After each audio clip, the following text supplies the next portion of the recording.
Dabur Amla presents बहस। जब केस होय मजबूत तब लोग वो और ही सुंदर असली आंवला डाबर आंवला। नमस्कार आदरणीय दर्शकबिन, कार्यक्रम आज के बॉस के साथ हम कार्यक्रम प्रस्तुता विशाल यादव रौरा लोइन के साथ उपस्थित हो चुकल बानी। समसामयिक विषय पे निरंतर चर्चा कार्यक्रम आज के बॉस के साथ रौरा लोग देख रहल बानी। कार्यक्रम आज के बॉस के साथ में हमनी जनमत पार्टी के नेता, जनमत पार्टी के राजनीतिक समिति सदस्य सीपू तिवारी जी के अपना स्टूडियो में उपस्थित करेले बानी सन और समसामयिक विषय पर वहां से व्यापक चर्चा करम सन। समसामयिक राजनीतिक घटना के बारे में हमने व्यापक चर्चा करम सन। सबसे पहले कार्यक्रम आज के बॉस में सीपू तिवारी सर के स्वागत कर स्वागत सर कार्यक्रम आज के बॉस में। धन्यवाद, नमस्कार। का रोल बाटे सर आजकल केने व्यस्त बानी लोगन जनमत पार्टी के जवन व्यापक चर्चा अभी पर्सा जिला में देखल जात बाटे जी। पर्सा जिला में जनमत पार्टी कितना के हावी हो सकता बिहान महिला के दिन में? हावी शब्द उचित ना हुई। हमनी के जनमत के मतलब जनता के मत, हमनी के जनता के मत लेवे के प्रयास में बानी। हमनी के प्रयास बा कि पूरा मदेश में हमनी के अपन पहुंच बनाई, जेकरा खातिर हमनी के लड़ रहल बानी ओकर साथ हमनी के पावल जाए, ये हमनी के प्रयास बा। आगामी निर्वाचन तक परसा जिला में हमनी के उपस्थिति अच्छा रही। लेकिन सर एक और ही बात देखल है, रउआ बीतल समय में मधेसी जन अधिकार फोरम मधेश राजनीतिक शुरू कैनी जी। जसपा अभी जी ओकरा बाद में जनमत जी। जसपा पार्टी छोड़े के जरिए का रहे कोनो खास उतर के समस्या ना रहे। मधेश से राजनीति आदमी शुरू कैलक तो मधेसी पार्टी में रहे के बात भइल, क्योंकि मधेसी भावना वही जैसे जागृत भइल। उ पार्टी में बाकी सब कुछ ठीक रहे, लेकिन वहाँ लॉबी कुछ ए तरह के रहल कि न्यूट्रल आदमी वहाँ काम ना कर सकी। वहाँ कुछ ए तरह के पैरेलल नेता लोग के लॉबी बा। अहू में का बा एगो राजनीतिक संस्कार होखेला कि ठीक बा रुआ कोनो ग्रुप में पैनल में बानी तो बाकी लोग से सामान्य व्यवहार बा तो कोई दिक्कत नहीं। वहाँ गड़बड़ का रहे कि एगो गुट बा उ कहता कि हमरा बाड़ा तो हमरे हिसाब से ही टोटल काम करे, दूसरा के बड़े विश मत कर, ओकर तबीयत खराब होके तबो तू विश मत कर, वो तरह के वहाँ एगो पाबंदी रहे। ओकरा अलावा फिर उनमें देखल गई कि फिर वो मधेसी भाव रह ना गई। उनमें व्यापारी लोग, ठेकेदार लोग, ये तरह के लोग के लिया के जौन 62-63 के आंदोलन में जौन मधेसी युवा में जुड़े रहे वो कहीं ना कहीं पीछे पड़त गई। बीच में तो ऐसा अवस्था हो गई कि हमनी के राजनीति छोड़ दहल जाए या मधेश खातिर कुछ सोचले बानी सन करे के, अब ना हो पाई कह के आदमी वो स्थिति में आगे रहे। अब वो अवस्था में ऐसा रहे कि अब 62 से आदमी 20 साल 22 साल मधेश खातिर संघर्ष के लो, अब का करी? कैरियर खत्म भइल, सब कुछ खत्म भइल। अब तो पान के दुकान भी खोले जाए तो पान भी ना बिकाई हमरा से, तब राजनीति ही छोड़ दे वो अवस्था रहल। ये बीच में हमनी के डॉक्टर सीके राउत के बहुत बारीकी से कहा कि मधेश के विद्यार्थी भइला के चलते हमनी के अध्ययन करते नहीं सन। तो पहले तो हमनी के शंका के हिसाब से ही देखी सन कि भाई ऐसे कैसे हो जाई, अलग देश कैसे बन जाई। तो बारीकी से हर बॉडी लैंग्वेज हमनी के स्टडी करत गई सन। तो 2-3 गो बात हमनी के टच कैलक। पहिलका चीज ये भइल कि जौन आदमी वैज्ञानिक बा, नासा में रहल, जेकर करोड़ रुपया महीना के सैलरी रहे, उ आदमी छोड़ के आवता तो यहाँ समाज पार्टी के टिकट बेचे खातिर तो ना आयल हुई। कुछ ना कुछ देश खातिर, मधेश खातिर बड़ा विजन लेके त्याग कके आवता। पहिलका हमने की आकर्षित कैलक। दूसरका हमने के फिर आकर्षित कैलक कि हमने के 62 के आंदोलन में मुख्य नेता लोग कहीं सड़क पर ना रहे। आम जनता आइल, गोली खैलक, पिटाइल, पकड़ाइल गईल। लेकिन यहाँ का देखनी डॉक्टर सीके राउत के कि आम आदमी के कहीं भी परेशानी ना कैल गई। अपना देह से लाठी खैले, मुड़ी फूटल, गोड़ फूटल। तो ये देखल गई कि ये दोनों में अंतर बा। जौन आदमी अपना ऊपर आंदोलन कर रहा बा तो वो आदमी के नियत बाकी से अच्छा हो, सोच के हमने गई सन, बात कहनी सन। बात बहुत ही अच्छा लागल, विश्वास योग्य लागल। और वहाँ कर रहे कि भाई आप लोग आए, आप लोग को चलाना है, ये आपकी पार्टी, आपको चलाना है। कोई इफेन बट कुछ नहीं, कोई जात नहीं, न हिंदू, न मुसलमान, न यादव, न तेली, न ब्राह्मण, कुछ नहीं। सिर्फ मधेसी है तो आइए, मधेसी नहीं है तो मत आइए। तो ये बात हमने के टच कैलक। तब जनमत पाई नहीं सर आके अपन काम कर रहा बड़ी से हमने कैले लगभग 5-6 महीना भइल हुई। फिर सर 5-6 महीना रउआ लोइन कैला भइल जनमत पार्टी के जितना भी 1.5 साल लगभग कुछ साल क्रॉस हो गए, 1.5 साल जितना निर्वाचन के बाद जनमत पार्टी के जो विजन के बात आइल, जनमत पार्टी एकदम मधेश प्रति समर्पित बा जी। मधेश के खातिर जनमत पार्टी लोग इतना दिन के कार्यकाल में कथी आवाज उठी? बहुत आवाज उठेला। एगो दूगो आवाज बताए। सबसे पहिलका हमनी के सरकार में जाए के टाइम में ही हमनी के रहे कि उद्योग मंत्रालय हमनी के देवे के। उद्योग मंत्रालय खातिर हमनी के बहुत ज़्यादा होमवर्क कैले रहनी सन। जैसे विदेश में जौन मदेशी लोग बा अच्छा पोस्ट पर बा, उ लोग के हमनी के बार बार बैठक भइल बा। उ लोग चाहत रहे कि मदेश खातिर हम कुछ करी, तो करे के जरिया उद्योग मंत्रालय रहे। वो लोग की योजना रहे कि हमने कुछ ऐसा प्रोजेक्ट देम सन जौन हर गाँव में ले जाकर रुआ लोगन उद्योग मंत्रालय के माध्यम से लगाई, जिससे पहले गांव के महिला आत्मनिर्भर हो। तो महिला रुआ करते तो 50% आय अर्जन अगर करा देता नहीं, ओकरा बाद पुरुष लोग के भी कहीं ना कहीं नौकरी देवे के हमने 10 लाख योजना बनिल रहनी सन। वहाँ पहुँचला के बाद नौकरी क्रिएट करे के उ हमने के मौका ना मिलो, जोना के चलते हमने के लगातार हंगामा कैनी सन। ओकरा बाद आरती शाह के मुद्दा रहे। आरती शाह खातिर डॉक्टर साहब जाके भेंट कैनी, हमने के यहाँ प्रदर्शन कैनी सन, विरोध कैनी सन। सरकार जौन मूल्य वृद्धि कैलक ओकरा में हमने के जाके हंगामा कैनी सन, सड़क जाम कैनी सन। ओकरा अलावा जौन बजट भइल उ बजट में पूरा देश के 50% बजट 4 गो मुख्य नेता लोग के क्षेत्र में गइल, बाकी सब जगह भागमंडा बराबर ना लागल। ओकर हमने के विरोध कैनी सन कि कम से कम मदेश के हिसाब से तो उतना बजट मिले के चाहिए तब विकास हुई। तो हमने के तो हर जगह संसद में सदन में अपन आवाज़ बुलंद कर रहे बानी, लेकिन सवाल ये बा कि हमने के शक्ति अभी बहुत कम बा। हमने के आवाज़ ज़्यादा दूर तक नहीं पहुँचत।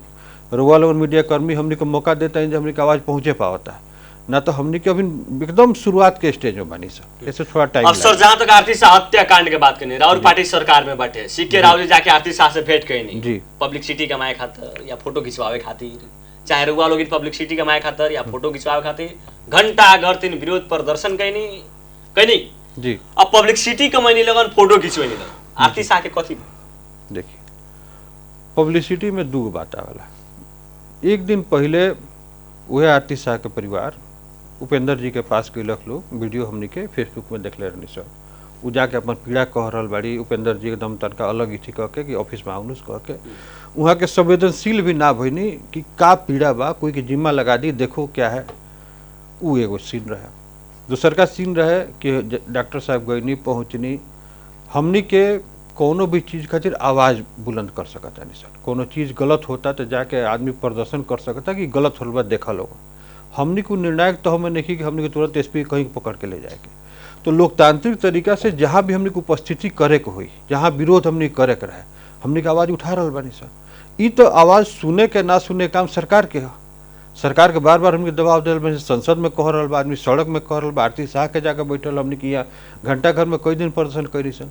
अब सरकार संवेदनशील ना हुई तो ओकरा खातिर तो रूप बदलत जाई। सदन में तो सीके राव जी आवाज उठावे पड़ल न, उठाई नहीं। लेकिन सीके राव जी एके बेर सदन में आवाज उठेनी, रुआ लोग एके बेर घंटा करतीन विरोध प्रदर्शन करनी, दूसरका बेरी रुआ लोग ना देखल गेल कहीं भी दैया सेटिंग में तो रुआ लोग ना चल गई। सेटिंग हमने के का कर पावल जाई? कहीं जनमत पार्टी के और राष्ट्रीय अध्यक्ष जी फोन कैले होखे जे रुआ लोग अब ना कुछ करे, सब कुछ चुप बात वो लोग चुप रही, तो पहले के वीडियो फिर रिपीट कर करके पतला तो वो लोग डालत रहता है। लेकिन ये सब सर आखिर नेता लोग पर से आम जनता के विश्वास उठे कारण का है तंग बदल सर। हाँ, ये एगो अलग प्रश्न बा। पहले हम आरती शाह वाला क्लियर करते। हमनी के जौन आपन विरोध के क्षमता बा, वहाँ के मुद्दा पर समर्थन करे के जितना जरिया हो सकता, तो जरिया का होखेला पार्टी नेटवर्क रोज प्रदर्शन कर रहा बा, हमने के लिख रहा बानी से, वहाँ के पक्ष में बोल रहा बानी से, सदन में आवाज़ उठावल गई। अब सीधे जाके वो आरोपी के हमने के हाथ पाता नहीं कर सकत, लेकिन लोकतांत्रिक तरीका से जौन विरोध बा विरोध करल में आगे भी कही जाई कि ना कि एगो एपिसोड पूरा हो गई, चल भाई अब आरती शाह के जिम्मा मुक्त हो गई, वैसन बात नहीं किया। हमने के लगातार में करत रही, उ आवाज़ के उठावत रही। कोनो भी पोस्ट के रीपोस्ट कैला के भी मतलब ये होला कि उ मांग हमर बा, अभी भी हम मुद्दा पर कायम बानी ना। तो हमने के लिखती की मांग पूरा हो गई, प्रोसेस में चल गई, कानून में हो गई, अब मुद्दा कब हुई का हुई हमने के लिपापोती कर सकता नहीं सर।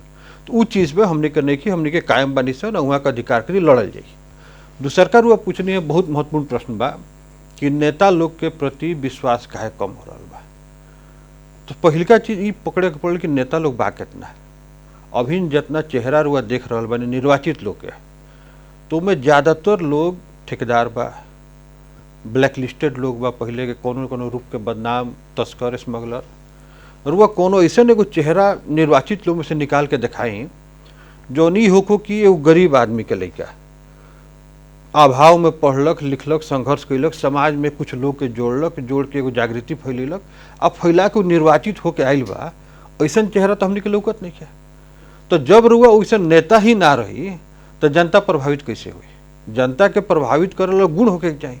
अभी हमने के जितना युवा बा ओकर आदर्श का बा कि हम केहू में पैसा लेके आएम, टिकट ले लेम कोनो पार्टी से, इतना रुपया खर्चा करम, विधायक बन जाए, ओकर मूल एजेंडा इतना बा।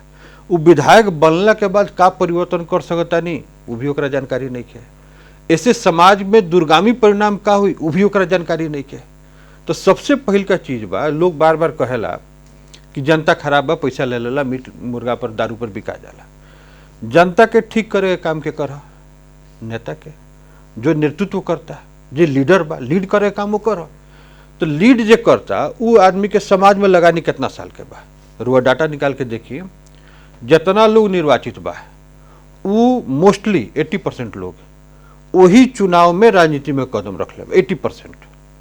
तो वो 80% लोग के जब समाज में लगानी नहीं है, रुआ कोई के दुख दर्द में शामिल नहीं की भइल, थाना पुलिस में कोनो ओकरा समस्या पड़ल बा रुआ नहीं की गई, अस्पताल में नहीं पहुँचल, शादी ब्याह मरण हरण में नहीं पहुँचल, तो जनता से रउर केमिस्ट्री ना बनी। और जब जनता से रउर केमिस्ट्री ना बनी तो जनता का समझी, चलो आइल बाड़े जीतियन हरियन यही टाइम में जोन ले हुआ ले ले, तो 10 रुपया 100 रुपया 500 रुपया जोन ले कुछ जनता लेता। तो ओकर परिवर्तन करे के काम भी नेता के है, जो नेता अभी है नहीं उतर के वो आदर्श हमने के कायम करे के चाहता है। ओकरा खातिर लंबा टाइम लगी। समाज में रुआ 20 साल 30 साल 40 साल धक्का खात अपमानित होत, जब रुआ सहेम तब लोग के नजर में कि ना वो अभी टिकल बा, तो वैसन छवि बनावे के पड़े, फिर टाइम लगी हमने के। लेकिन सर जहाँ तक एगो बहुत ज्यादा पीड़ा के बात ए बेरा चारों ओर चर्चा में रहल बात, विषयगत बात बाटे, अभी के समसामयिक इशू के बात बाटे, आतिश हत्या का जी। उ लोग के एक दिन एक बरस जैसन बा, जी। उ लोग जौना स्तर पर बैठा रहल जी। लेकिन ओ पर जनमत पार्टी आवाज तो उठैलक बीतल समय में जी। चाहे एक्टिव होको चाहे ना हो। जी। अन्य पार्टी लोग साइलेंट वहां देखल गई बाटे। जी। अन्य पार्टी लोग के ध्यान केंद्रित होको कह के रुआ भी वो राजनीतिक सदस्य रहल बन जनता जी। पार्टी। जी। कथी कहे देखिए, यहाँ सबसे बड़ा चीज बा वोट बैंक के राजनीति बा, पक्ष विपक्ष कमजोर आ ताकतवर के राजनीति बा। राजनीति करे वाला आदमी अगर कमजोर के साथ बोले के हिम्मत कर पावे तब परिवर्तन होला। लेकिन यहाँ तो वोट बैंक दिखावल जाता है कि एगो आर्थिक सहायक गरीब परिवार पीड़ित परिवार के संगे लाग के का कइल जाई। तो कोई नेता कोई नेतृत्व उ क्षेत्र के सांसद उ क्षेत्र के विधायक उ एरिया के कोई भी तो ना गइल। तो ये वो लोग के संवेदनहीनता के तरह का बा, ई समझ में आता है कि हर चीज वोट से कैलकुलेट होता है कि वो पीड़ित लड़की बैठल बिया, ओकरा के पुलिस अपमानित करके ले जाके जाता है, वहाँ महिला पुलिस के प्रयोग नहीं कइल जात। इतना मतलब अमानवीय काम हो रहा बा, लेकिन कोई पार्टी के कान पर जू नहीं खेरेंगत, काहे कि वोट बैंक के बात बा। भाई वो हमार 2 गो बालो पूरा परिवार के 4 गो 5 गो वोट होई, वो बहुत बड़का फिगर नहीं खे, तो ओकरा खातिर हम काहे जाई करे के।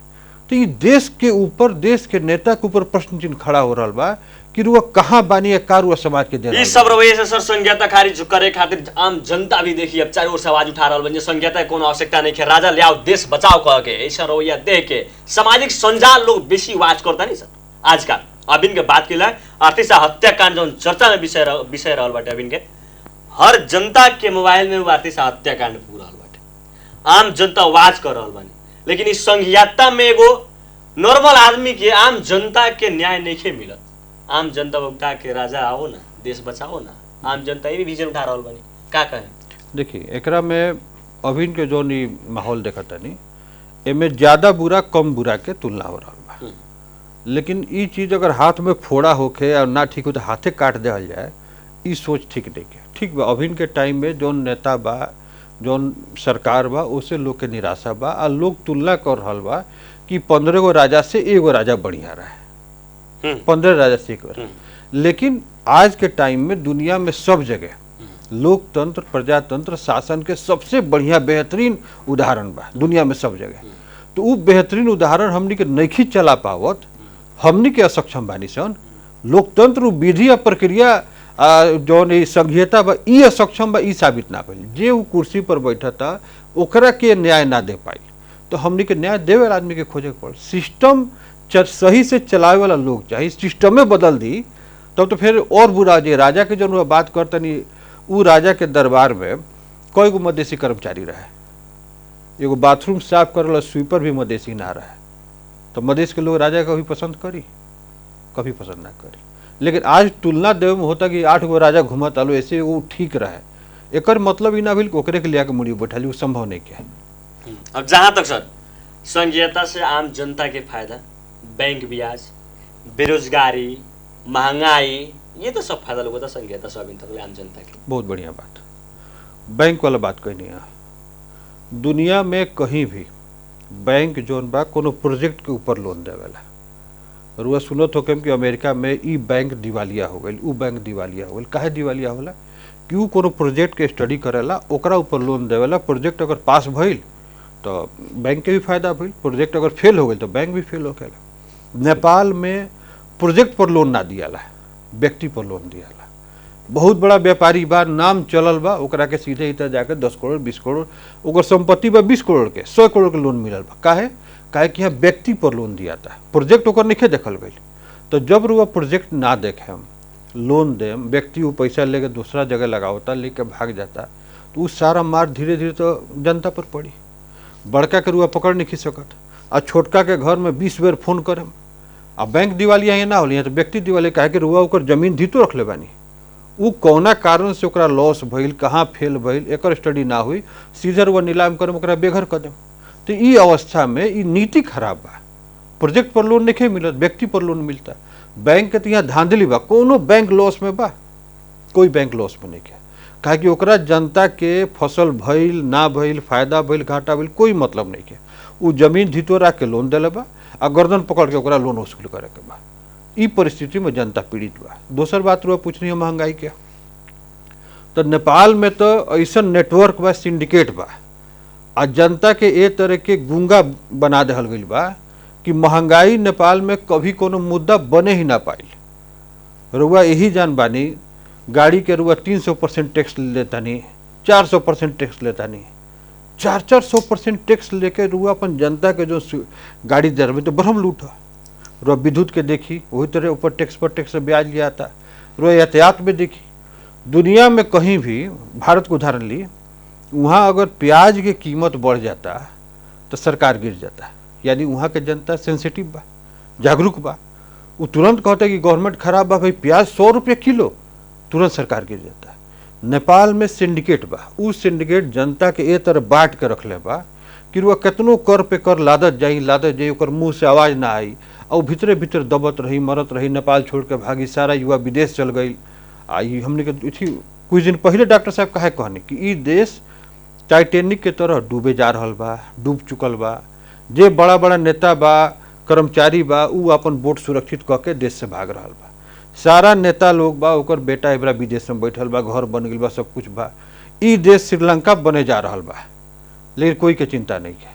अचानक ई देश के अर्थव्यवस्था जे डूब जाई, नेता लोग तो भाग जाई। या हमने के पहले उहे टमाटर हमने के 1000 रुपये किलो, आटा हमने के 500 रुपये किलो, वही हालत में जनता लूट खसोट करी, घर घर में जरा घर संपत्ति बा जाके लूट के लिए आई। ई परिस्थिति आ रहा बा, एकर कहीं चिंता नहीं के, कहीं उल्लेख नहीं किया। सर एगो छोटा सा व्यापारिक विश्राम के बाद फिर से आम जनता के साथ।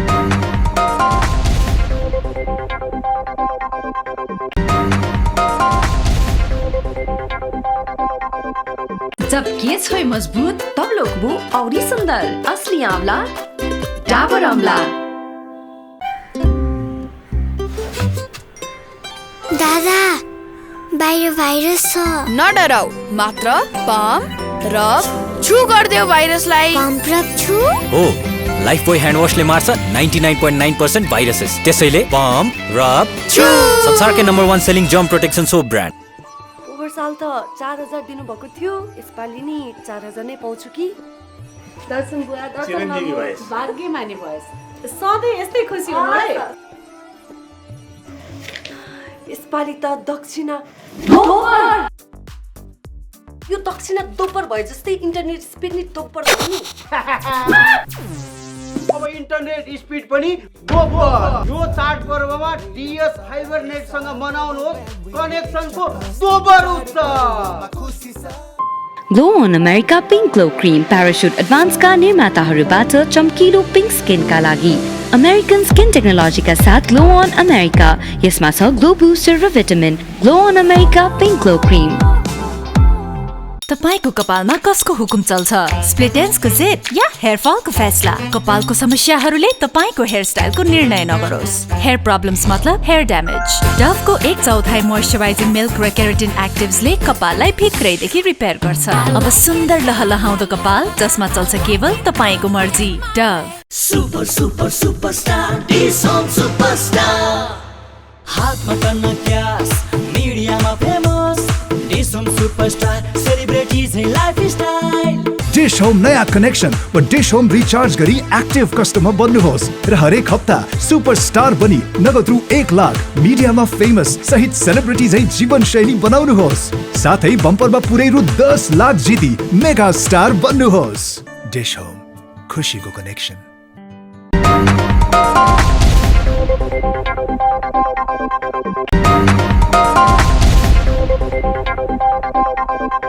आदरणीय दर्शकवृंद, छोटा सा व्यापारिक विश्राम के बाद फिर से रूरल उनके साथ में उपस्थित हो चुकल बानी सन।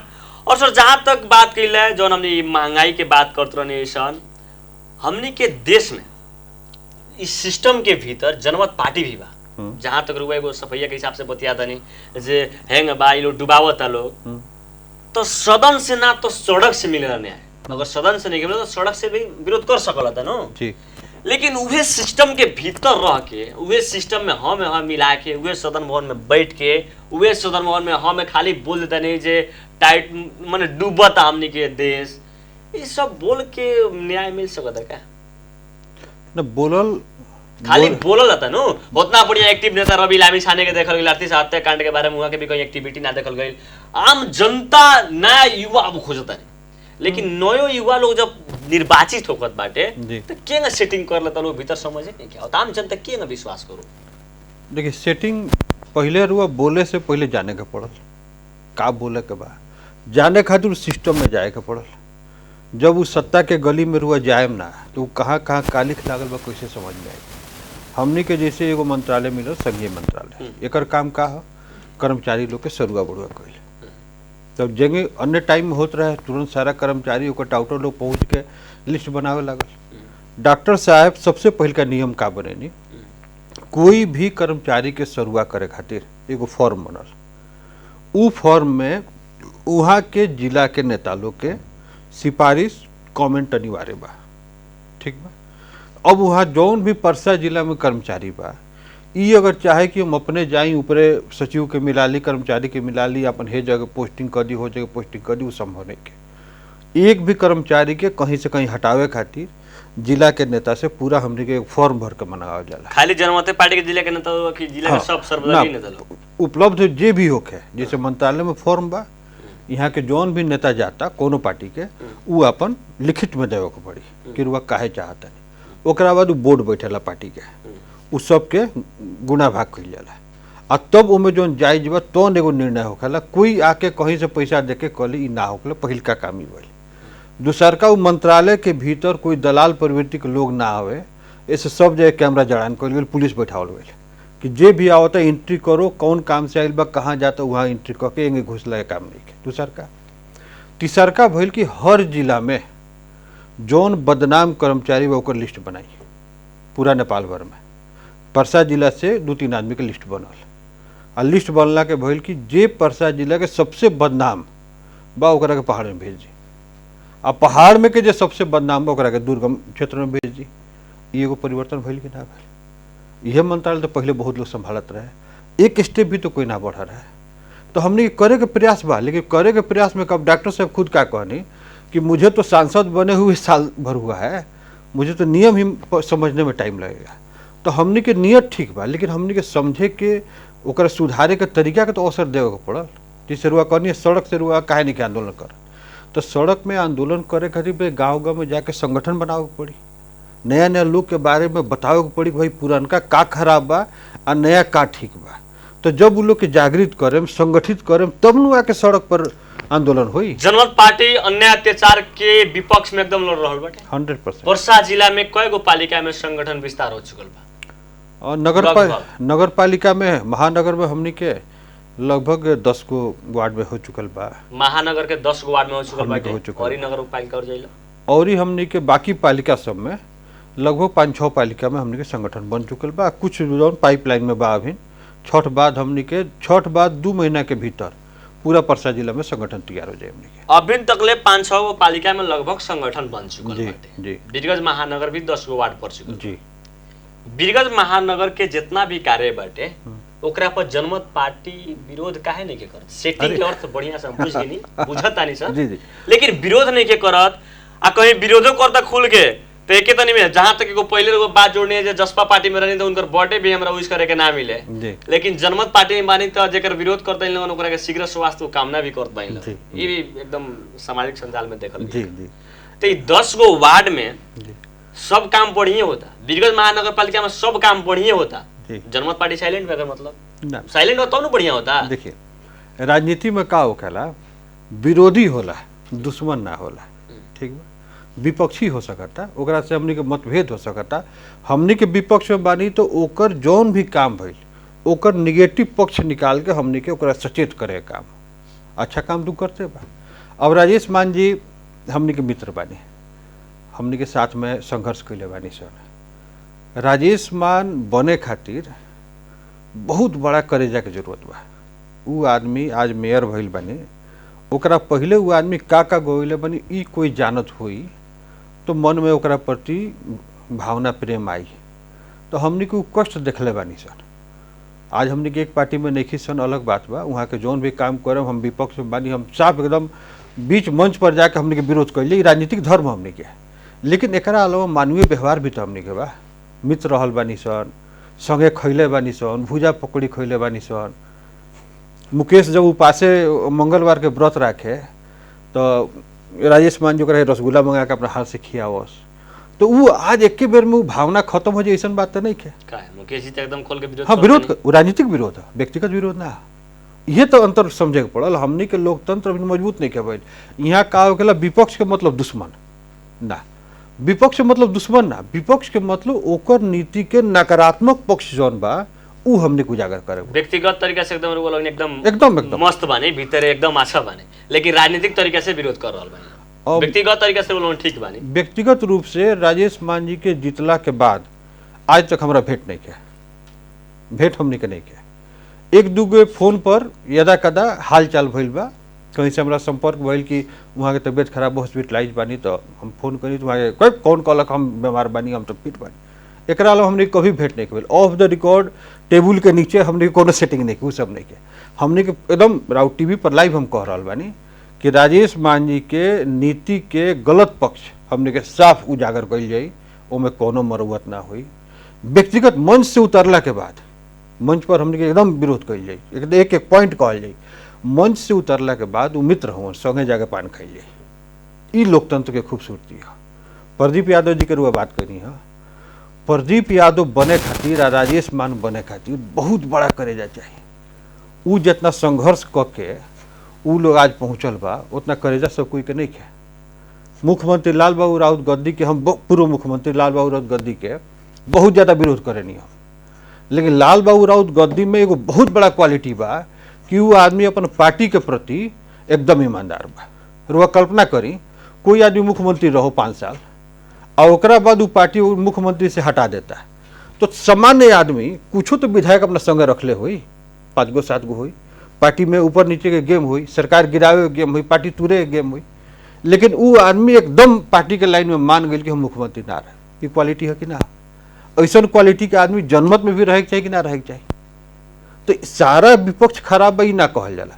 विपक्ष में जौन क्वालिटी बा उ क्वालिटी लिया के जौन खराबी बा ओकरा के दूर करके वो संगठन बनाओ तानी तो आदर्श संगठन बनी। हमने के यही लाइन पे बानी सर। अब राजनीतिक विरोध और व्यक्तिगत बात में बहुत फर्क देखल था रौरा बात से। जी जी कहीं रावरे पार्टी के बहुत नेता लोग जी, लाल बाबू राउत गद्दी, पोखरा कांड, साइकिल कांड, जी, बेटी बचाई बेटी पढ़ाई कांड, इस सब में व्यापक भ्रष्टाचार ठहर करे वाला। जी जी। लेकिन रौरा व्यक्तिगत आचरण पूर्व मुख्यमंत्री के सराह दने जहां तक कहीं कुछ में गड़बड़ हालत ना ना कोई गड़बड़, व्यक्तिगत आचरण से भी उनका सराह तनका गड़बड़ तनका ना तनका मिस होता। देखिए ये लोग ना समझ पावेला जो चीज के हम समझावे चाहते हैं। हमनी के राजनीति के विद्यार्थी हैं सर, हमनी के काहे राजनीति में बनी सर? समाज के ठीक करे खातिर। यह समाज के लोग हमनी के सब लोग बानी सर, जेमे एगो सत्ता पक्ष में बा एगो विपक्ष में बा। तो विपक्ष के काम ई है कि सत्ता पक्ष के खबरदार करत रहे। एकर मतलब ना भइल कि ओकर बेटा कहीं पढ़ाई करता जाके नाम कटवा दी, ई राजनीति तो ना। ओकर बेटी के कहीं शादी होता जाके कटवा दी, ई राजनीति तो ना। हमनी के नीति के विरोध करे के बा, ओकर गलत काम के विरोध करे के बा। मुख्यमंत्री जी मुख्यमंत्री भइनी परसा जिला में ऐतिहासिक हमनी के एगो भइल कि चलो भाई परसा जिला में एगो मुख्यमंत्री मिलनी हमनी के, वो हमनी के गर्व के विषय, हमू गर्व करते नहीं, रोगो गर्व करी। वहाँ के जौन संगठन खातिर अच्छा बा, कभी हम फोरम में रहनी रुआ के हम याद दिलावे चाहता नहीं, कोनो एक छोटा बात भइल तो हम कोनो साथी से कहनी कि अब पार्टी में मन नहीं खेलागा, तब छोड़ देम राजनीति। लाल बाबू सर सुन लेनी, सुनला के बाद अब दिन भर कार्यक्रम बीतल, रात के हम 7 बजे अपना घर गईनी तो गेट पर वहाँ के बैठे रहनी नीचे जमीन पर सीढ़ी पर। सर अपने यहाँ काहे आइल बानी, कब से आइल बानी? तो 2-3 घंटा हो गए। काहे खातिर नहीं है सर? तो अपने कहनी उबरिया कि पार्टी में मन नहीं खेला, का भइल बा? तब कोई ना सर अपने ऐसा आदमी यहाँ आके 3 घंटा बैठल बा हमरा खातिर, तो हमार सारा कंप्लेंट खत्म हो गया। और व्यक्तिगत कंप्लेंट खत्म हुई? पार्टीगत आम जनता के कंप्लेंट खत्म ना, हमने पार्टीगत बात रहे। व्यक्तिगत कुछ करें, वो मुख्यमंत्री होगा चाहे कुछ होगा, वो अपना जगह पर बढ़न, आम जनता खातिर वो कुछ नहीं कर। आम जनता मुख्यमंत्री बनाई चाहे प्रधानमंत्री बनाई, ये व्यक्तिगत वाला बड़ाई करे उनका के, व्यक्तिगत उनका अभिनव फूल माला जाकर लगाई, बधाई बार बढ़िया कहनी, लेकिन आम जनता के नजर में के नेता बढ़िया काम कैले बताएंगे, ये बताइएगा। दूगो प्रदीप यादव खानी करे चाहिए, राजेश मान सिंह करे चाहिए, तो मुख्यमंत्री से सरल स्वभाव के आदमी नहीं के आम जनता खातिर कथी कैले बालू तंगा हमने कहले। बीरगंज में घंटा घर से लेके माई स्थान तक ले दिनहु बेरोजगारी लोग साइकिल लेके खड़ी जाता, घंटा घर के पेंट हो जाता, शंकर आचार्य के पेंट हो जाता, वाह करे जैसा। ई जौन वो लाइन बोलनी है, ई लाइन मुकेश द्विवेदी के बोला लाइन है, जनमत पार्टी के रहता उ रो बोलल बा। उ लाइन ठीक बा, हमनी के लगे सब लाइन बा। एकर मतलब बा कि हमने के विरोध सही कैले बा। मुकेश द्विवेदी के हम काहे लाइन ले हम? लाइन तो हमरा पता बा नु, मुकेश द्विवेदी के लाइन लेवल हमरा कौन जरूरी बा? हाँ, मतलब लेकिन सीधा बात बा, व्यापक चर्चा बा, सामाजिक संजाल में दिनों आदमी एक्टिव रहता, लेकिन सर जहां राउर एगो बात ना पसंदीदा लागल हमरा, हम खुद एकदम व्यक्तिगत करे चाहे प्रदीप यादव खानी, बिल्कुल कितना करे आम जनता में महिला वालों था नहीं के कार्यकर्ता बस का के लेवल आम जनता से जाकर पूछे ना। चलिए हमारा साथ माइक लेकर बैठ आम जनता से पूछिए प्रदीप यादव कितना सराहनीय काम करता रहा, राजेश मान सिंह कितना सराहनीय काम करता रहा, आम जनता बताए। व्यक्तिगत राउर आचरण ठीक बा और व्यक्तिगत काम हो जाता तो ये लोग से फोन किया पर व्यक्तिगत मुख्यमंत्री जी बेटी पढ़ाई बेटी बसाई के नाम पर का कैलन, साइकिल कांड के नाम पर का कैलन पूर्व मुख्यमंत्री जी, रउआ द्वार पे जाकर 3 घंटा बैठ लेना सारा कांड भुला गए। ना ना बिल्कुल दो अलग अलग फर्क बात है। प्रदीप यादव के नेता बने तक की यात्रा एगो भइल, राजेश मान के मेयर बने तक की यात्रा एगो भइल, लाल बाबू राउत गद्दी के कर्मचारी से लेके शिक्षक और शिक्षक से मुख्यमंत्री बने के ओकर ग्राफ एगो भइल। ई ग्राफ के हम सराहना करता नहीं, काहे सराहना करता नहीं? जसपा में झगड़ा लगाओ तो नहीं सराहना नहीं। ना ना अब उ लोग के करेज कहत माने, अब प्रदीप यादव जी दुगो पार्टी फोड़ले बड़न अपने में, एगो सिंहासन सातेली के आराम से यादव के तो सराहना देन दो अपने तो लागत। हम राजनीतिक काम के सराहना नहीं करत, हम सिर्फ ही कहता नहीं प्रदीप यादव मनिहारी के वो साधारण परिवार के लड़का, बहुत साधारण परिवार के लड़का, उ आदमी राजनीति में उतरता आ यहाँ के दिग्गज लोग के हरा के, कोनो बैकग्राउंड तो नहीं किया, उ नेता के रूप में स्थापित होता, 2 बेर मंत्री बनता, तो ई ओकर व्यक्तिगत ग्राफ हम बतैनी है। राजनीति में गईला के बाद का कैले वन मंत्री बनला के उ हमरा से पूछी तो हम आलोचना करें, लेकिन जौन हम पहले शुरू में ही कहनी है कि एगो युवा एगो नया लड़का कहीं गांव में आइल और नेता बनता, उसे उदाहरण दी तो उदाहरण तो सर दुगो बात में पढ़ा गई। अब जहां तक कुछ देर पहले ही कहनी रुआ जे सरल स्वभाव के आदमी एगो गरीब के लड़का के आदमी आज तक नेता नहीं के। प्रदीप यादव गरीब के आदमी नेता बनल मंत्री तक इहो बात कहत रुआ। राजेश मान सिंह लाई पकौड़ी खाए वाला आदमी अगर मेयर बनल बड़न, अभी दोनों बात नहीं के समझ आवत हमरा, हम कंफ्यूज बानी। ना हम क्लियर कहते हैं, पहिलका राजनीतिक आदर्श ही है कि जहाँ गरीबी बा, जहाँ शोषण बा, जहाँ उत्पीड़न बा, जहाँ तकलीफ बा, वहाँ से नेता निकलो। पहिलका फर्स्ट ये स्टेप पूरा भइला के बाद अगर उहे नेतृत्व भ्रष्ट हो जाता, उहे नेतृत्व गलत हो जाता, तो फिर ओकर सुधार करे के तीसरका स्टेप होकेला। हम ही कहने रुआ शुरुआत में कि कितना उदाहरण मिला था हमने के कि वैसन परिवार से आयल, 1 आदमी 2 आदमी गिरनी है रुआ, बाकी जितना लोग बा कहीं स्टेब्लिश आदमी बा, कोई ठेकेदार बा, कोई बिजनेसमैन बा, कोई तस्कर के नाम पे बदनाम बा, तो वैसन युवा लोग बहुत कम आइल। ई पहिल का बात कहनी। दूसर का जे आइल उहे सिस्टम में सेट हो गई। जैसे जनमत पार्टी सेट भइल बा। जनमत पार्टी नहीं सेट ना, जनमत पार्टी तो हमरा देखे बुझात कि वैसन होई, अगर होई तो पहिल का विरोध करला हम। वीरगंज महानगर पालिका में हर कार्य सराहनीय बा। बिल्कुल ना। जनमत पार्टी का भी विरोध किया बा। हमने के तो विरोधे लगातार कर, पहिल का विरोध है हमने के जनमत पार्टी कैले बा। वर्षा के अन्य भी पालिका बा जी। वीरगंज महानगर से तनका अलग हटी, बौद्धर माई, विंध्यवासिनी अन्य पालिका बा। जी जी। ई दुगो पालिका में केने विरोध? हमने के विंध्यवासिनी में घर तोड़-फोड़ भई रहे रोड चालू करे खातिर, जो अनियमित व्यवहार रहे। एक जगह एक आदमी के छोड़ दिया जाए, दूसरा आदमी के तोड़ दिया जाए, वो बात हमने के नोटिस में आइल। हमने ज्ञापन देने से सीडी ऑफिस में जाके कहनी सन। रात्रि मेला लागत रहे, उमें ऑर्केस्ट्रा बाजल, अश्लील गाना बाजल, हमने के जाके ज्ञापन देनी सन। तो हमने के अपना स्तर से जितना बानी सन 10 गो 20 गो 50 गो हमने के दिन रात लागल बानी सन। हमने के काम रुआ फागुन के बाद से हर जगह हर स्तर पर लोग निर्माण के क्रम में बानी सन। नेताजी, हमने कार्यक्रम का अंत में आ चुकल बन। कार्यक्रम का अंत में संपूर्ण जनता के माई टेलीविजन के माध्यम से क्या कहे? जनता के पहले कहम कि नेता बढ़िया चुने।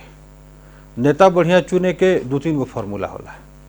पहिलका फार्मूला होला कि ओकर व्यक्तिगत रुआ आकलन करी। नेता आइल बहुत बढ़िया से कुछ कह दिलक, ओकर देखी कि ओकर घर परिवार के स्थिति का बा, का वो अपन घर परिवार के संभाल के रखले बा, का ओकर मित्र पुरनका बा, का ओकर घर के काम करे वाला आदमी उहे पुरनका बा जो पहले की स्थिति में रहे। कुछ ओकर बैकग्राउंड वो अध्ययन कलम तो वो मालूम चल जाए कि नेता कौन स्तर के बाटे। सही नेता चुने तो सही विकास हुई, गलत नेता चुने तो चुनाव के टाइम में जो मीट दारू मिली वो हुई।